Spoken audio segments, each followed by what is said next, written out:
नमस्कार, आप सुन रहे हैं ईशा इनसाइट्स, जहां हम लेकर आते हैं बेहतरीन किताबों के ऑडियो बुक्स और समरीज, वो भी हिंदी में। द मिलेनियर फास्टलेन के लास्ट चैप्टर में आपने सुना, फास्टलेन स्ट्रेटेजी का रिस्क प्रोफाइल स्लोलेन से ज्यादा अलग नहीं है, पर रिवार्ड्स काफी ज्यादा होते हैं।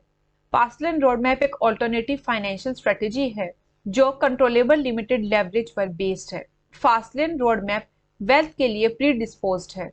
फास्टलेन road map get rich quick result generate करने में कैपेबल है, पर इसे गेट रिच इजी से कंफ्यूज नहीं करना चाहिए। तो चलिए अब हम चलते हैं अपने नेक्स्ट चैप्टर की तरफ, चैप्टर 17, जो है switch teams and playbooks.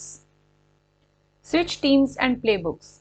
A man wrapped up in himself makes a very small bundle. Benjamin Franklin. जो आदमी सिर्फ अपने बारे में सोचता है, वो अपने आप को एक बहुत छोटे से बंडल में लपेट लेता है।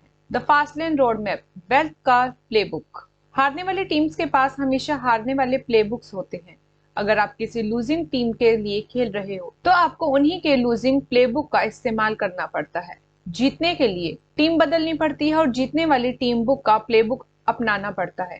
Fastlane road map financial winners बनाते हैं क्योंकि ये एक जीतने वाले फॉर्मूले पर बेस्ड है, जो अनलिमिटेड एंड कंट्रोलेबल मैथमेटिक्स पे है। ये प्लेबुक कहाँ है और कैसे मिलता है? आपको मेजोरिटी की आइडियोलॉजी को छोड़कर स्लोलेन के अगेंस्ट जाना पड़ता है, एक ट्रेटर बनना पड़ता है। टीम्स बदलना और प्लेबुक। जब से आप पैदा हुए, आपको टीम कंज्यूमर में डाल दिया गया है। Barbie doll, Tonka truck, Star Wars, action figure, सब कुछ आपको कंज्यूमर बनाने के लिए डिजाइन किया गया है।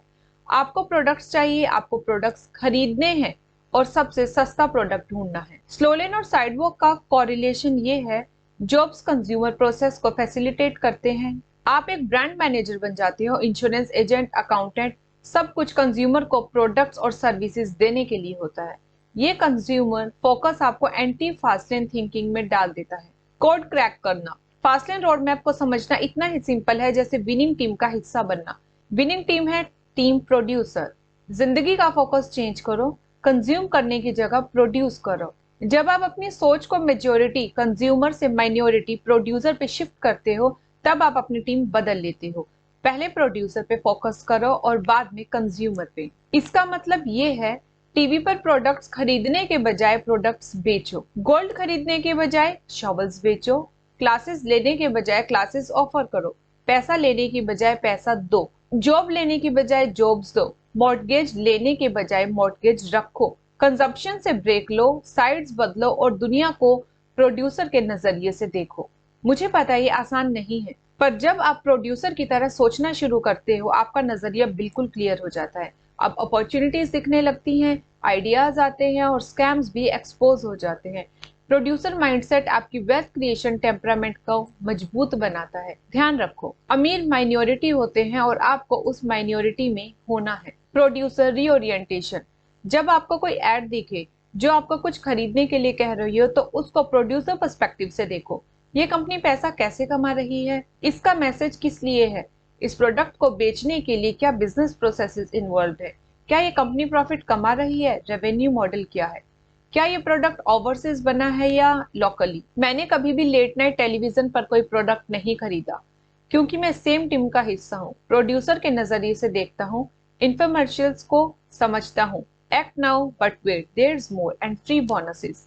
ये सब प्रोड्यूसर के मार्केटिंग वेपन्स हैं। मैं इंफॉर्मर्शियल्स देखने के लिए उन्हें खरीदता नहीं, ये समझने के लिए देखता हूँ कि प्रोज क्या कर रहे हैं। रिचली कंज्यूम करने के लिए इफेक्टिवली प्रोड्यूस करना। प्रोड्यूसर और कंज्यूमर का ये आयरनी क्या है, जब आप प्रोड्यूसर बन जाते हो, आप जो चाहो खरीद सकते हो क्योंकि आप अमीर हो। रिचली कंज्यूम करने के लिए पहले अच्छे से प्रोड्यूस करो, लेकिन ज्यादातर लोग गलत करते हैं, पहले कंज्यूम करते हैं फिर प्रोडक्शन नहीं करते। प्रोड्यूसर्स अमीर बनते हैं, कंज्यूमर्स गरीब।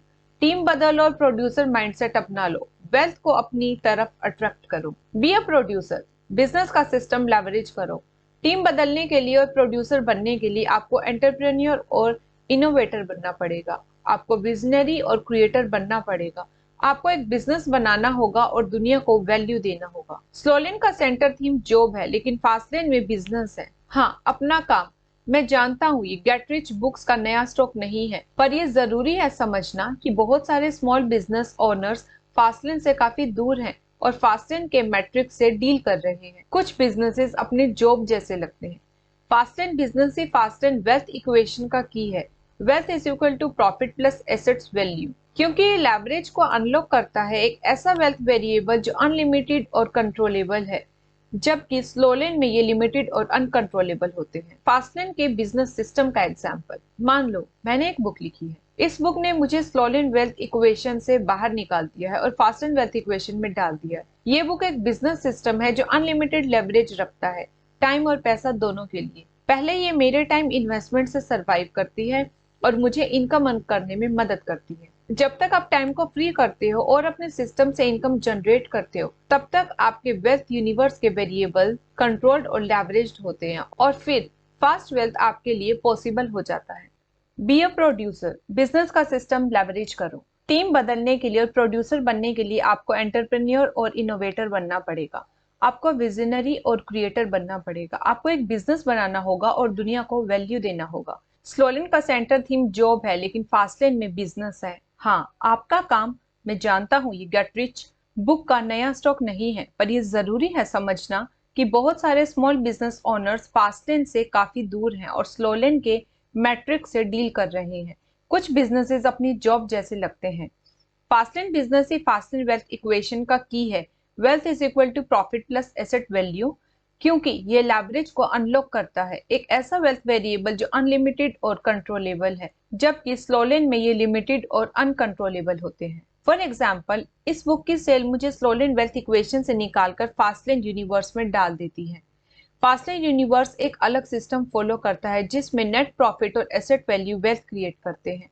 ये बुक एक बिजनेस सिस्टम है जो टाइम और मनी दोनों में अनलिमिटेड लेवरेज दे सकती है। सबसे पहले ये टाइम के साथ सरवाइव करती है और एक बार लिखने के बाद भी इनकम जनरेट करती है। इसका मतलब ये है कि पैसा कमाने का काम मुझसे शिफ्ट होकर बुक पे चला जाता है। मैंने इस बुक को लिखने में लगभग 1000 घंटे लगाए हैं। अगर मैं 1 लाख कॉपीज बेचता हूँ और हर एक कॉपी पर मुझे $5 प्रॉफिट मिलता है, तो मेरा टोटल अर्निंग $500,000 होगा, जो कि हर एक घंटे के हिसाब से $500 पर आवर होता है। अगर ये नंबर 500,000 कॉपीज तक चला जाए तो मेरी अर्निंग $2500 पर आवर हो सकती है।